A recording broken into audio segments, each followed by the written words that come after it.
Welcome back to Yappy Live. This is Talk Radio 102.3, and yes, I am Tennessee's voice of reason, Chattanooga's conservative conscience. Glad you're joining me as always. And in fact, it's Thursday, and that means at this time right now, Brandon Lewis is joining me. He's the founder of the Tennessee Conservative. Read his stuff at TennesseeConservativeNews.com. Brandon, how are you today, sir? Man, I'm here to bring good tidings of RINO festivities in the Tennessee Legislature.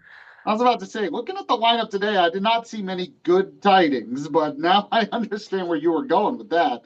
I had mentioned this in my Tennessee bullet points, and I knew you would have a reaction to it. We have the fact that some House Republicans helped kill a bill requiring party registration to help close Tennessee primaries. This has been a big issue for you. We were a little bit hopeful that maybe something could get passed this assembly, but it looks like it's dead right now. Well, we have Senate Bill 0777 carried in the House by Chris Todd, which is believed to be a stronger bill. Hopefully, they're killing this one because they're going to pass the other one, but still, we had Representatives Michelle Carringer, Rick Eldridge, Mary Littleton, Iris Rutter, and Dave Wright essentially vote to say that, yeah, we definitely want Democrats voting in Republican primaries. We need it. We're RINOs. We have a weak voting record. If a conservative runs against us in a primary, we know that we can always count on a slew of Democrats, sometimes a couple of hundred, sometimes a couple of thousand, to cross over and vote for us because we have weak voting records. Littleton, Rutter, and Dave Wright in particular have very weak voting records and would be very exposed during a primary. And so Tim Rudd spoke up for it, and the vote was 11-11, which means if one of these RINOs would have just abstained from the vote or voted what 90% of Republican primary voters want, that the bill would have passed, but instead it failed. And this bill and similar bills have failed for, I don't know, 2 decades now in Tennessee, because as they look at the votes coming in, they want that edge from the Democrats siding with them to keep the more liberal Republican in office. Yeah, and this is really the problem, right? This is why it's so hard to get a bill passed, because you mentioned it's one of those things 90% of the people support. So you would say, oh, that should be easy to pass. But you know, Democrats in the legislature are not going to support it. So all you need is a few Republicans that, like those Democrat voters, like you said, to kind of fight with them to not support it. And you have just enough to kill it. And that's what makes this kind of difficult. Would say I'm surprised, but I will give it to the RINOs in the House. At least they are consistent. Well, speaking of that, there's another bill that failed in the Senate committee. It's a revived bill seeking to prevent Tennessee government overreach in future emergencies. A lot of this has to do with COVID and what happened during COVID, I'm guessing, but that has failed in the Senate committee. Talk about that. Failed terribly. Essentially, it just says that if we get in a quote unquote emergency, which was manufactured by Bill Lee and RINOs who would not stand up for the taxpayers, that Walmart can stay open while small shops were shuttered.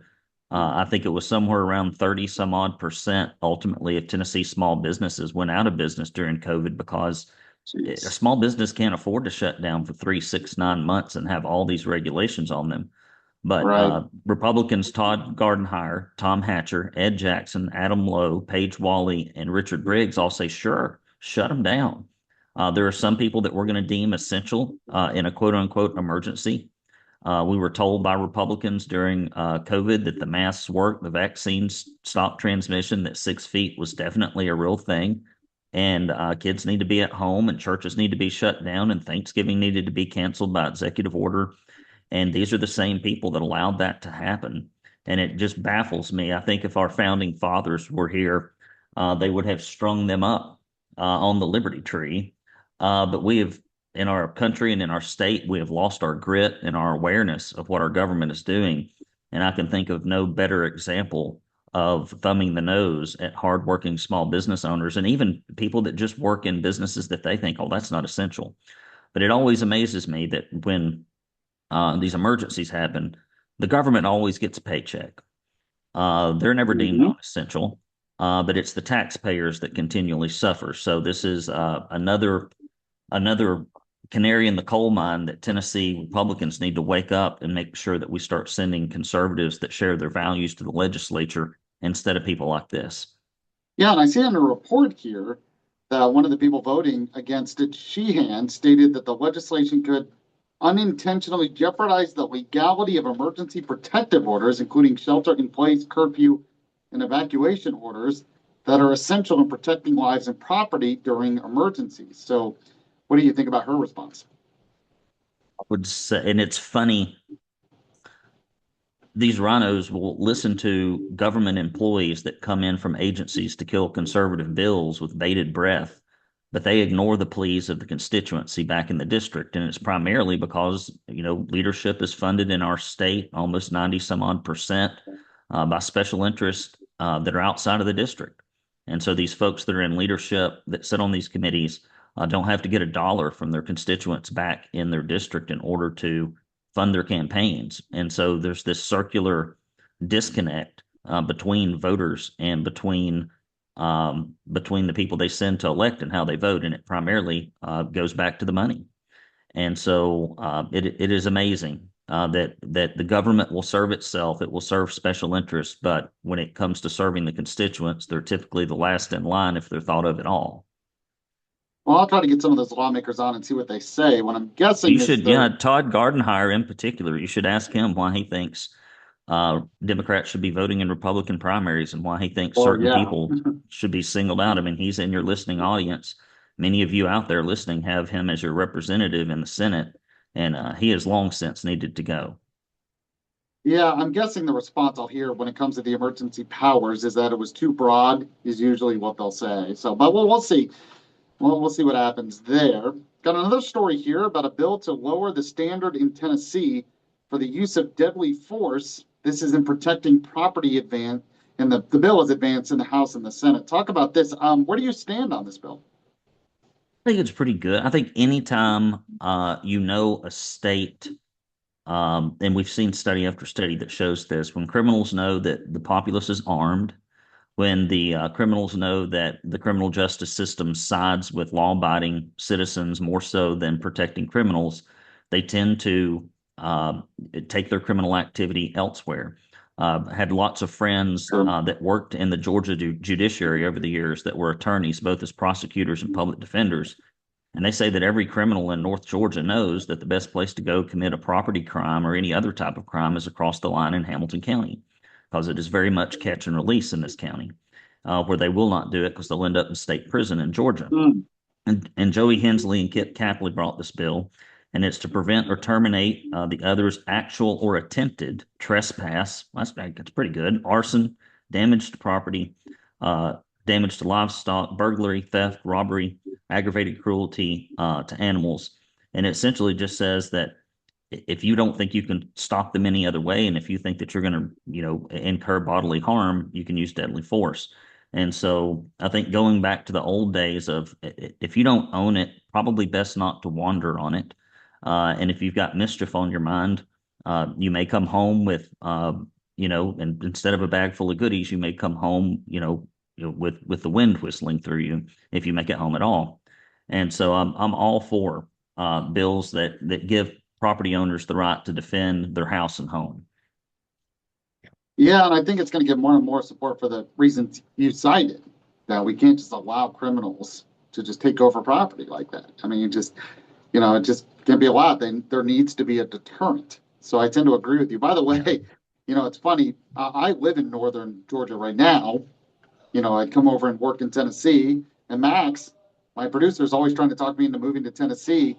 You weren't doing a great job there of talking me into moving to this county. Well, you've got to, the issue is you got to move into the right zip codes. Okay. Same thing with schools, right? Like if you want the schools that suck the least, we have a zip code school choice, which means you just have to, by hook or crook, find yourself somewhere where the schools perform decently well. And it's the same thing for crime rates. We ran a story recently in the Tennessee Conservative that Signal Mountain was the second safest municipality. Behind which one I can't recall.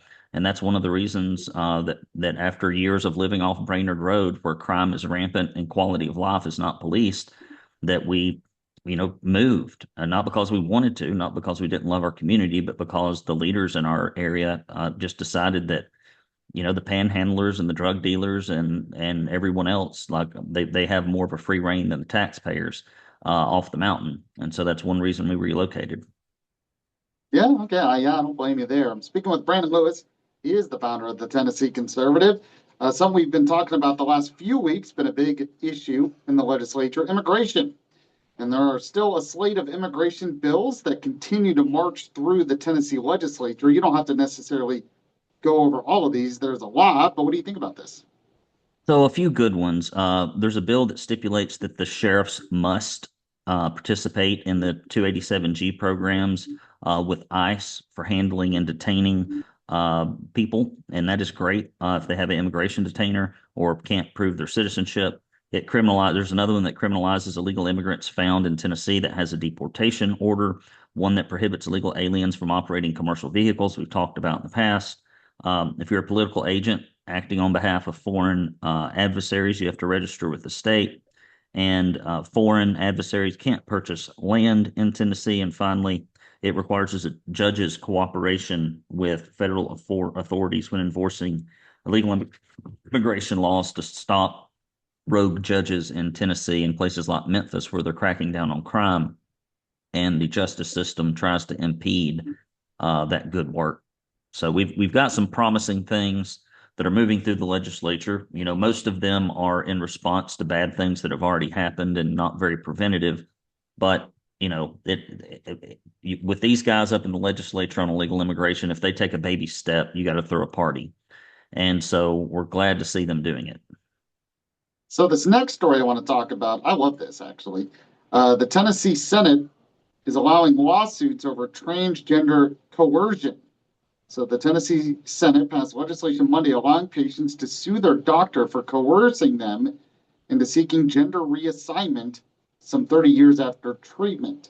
So it's kind of another way to prevent, these radical doctors, I guess, to want to say, well, you have to change genders as a treatment. Yeah, and that then with the data has shown that that does not work well. When Mhm. you infuse somebody's body that's a male with hormones that are female, when you put them on a pile of psychedelic drugs to try to cope with whatever mental illness or depression or anxiety that they're suffering with, and you give them this false recommendation, I think this will stop a lot of doctors from doing this in Tennessee. So I'm glad to see that it's going through. And of course, some of the most lauded institutions, I think their founders would be rolling in the grave, like Vanderbilt Medical. And of course, their leadership there was found on the record saying, hey, the reason we push this so much is because, good Lord, it's a pile of money. Not only is it a pile of money at the surgery with these kids, but we're going to break them so badly, they're going to have to use treatments in the hundreds of thousands of dollars. Let's get them in here. Now, they eventually shut that down because Yeah. of their national shame.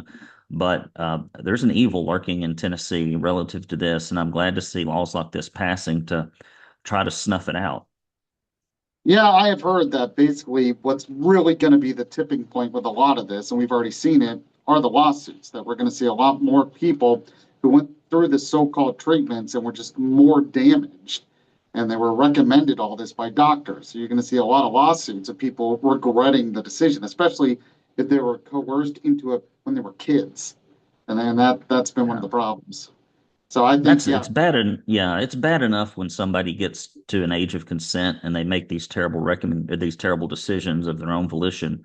But it should be, in my opinion, against the recommendation of doctors that understand how the human anatomy works. And mhm. so, yeah, you may decide to go do this, and maybe we provide the treatment with you, but here's 55 pages of, hey, this is probably going to screw you up 5 ways from Sunday, and proceed at your own risk and peril versus this is going to be what fixes you, which we all know is not the case. So we shall see. As often we discover on this show, time and again, it's not the moral argument, it's not the logical argument, it's the money argument that tends to Mhm. win every fight in Tennessee Yeah, politics. And right. so, if we can get the money on our side in this situation, I think we'll be better suited. Brandon Lewis is the founder of the Tennessee Conservative. You can read his stuff, TennesseeConservativeNews.com. Follow them on social media. Subscribe. It's free to subscribe. Brandon, appreciate it. We'll talk to you again soon. Keep up the work, bud.